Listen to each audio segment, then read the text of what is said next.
മുൻ മുഖ്യമന്ത്രിയുടെ ഗൺമാൻമാർ യൂത്ത് കോൺഗ്രസ് പ്രവർത്തകരെ മർദ്ദിച്ച കേസിൽ ദൃശ്യങ്ങൾ പകർത്തിയ മാധ്യമ പ്രവർത്തകന്റെ മൊഴിയെടുത്തു. ജയ്ഹിന്ദിന്റെ ക്യാമറമാനായ ജോജിയുടെ മൊഴിയാണ് രേഖപ്പെടുത്തിയത്. തനിക്ക് ഭീഷണിയുണ്ടായിരുന്നെന്ന് SITക്ക് മൊഴി നൽകിയതായി ജോജി പറഞ്ഞു.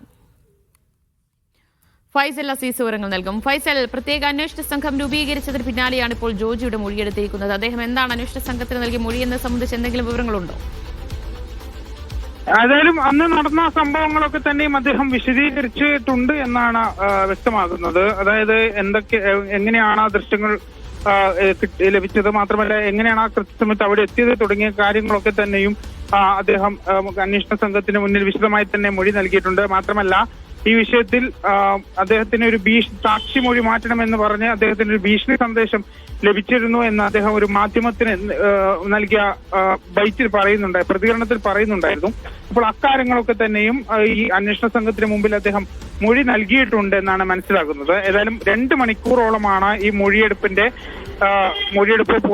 പൂർത്തിയാക്കിയത്. 2 മണിക്കൂറോളം സമയമെടുത്താണ്. നാളെയാണ് AD തോമസിന്റെയും അതുപോലെ ഈ കേസിലെ മറ്റൊരു വ്യക്തിമായ അജയ് ജോയൽ കുര്യാക്കോസിന്റെയും ഉൾപ്പെടെ മൊഴി നാളെ എടുക്കും. ദിവ്യ.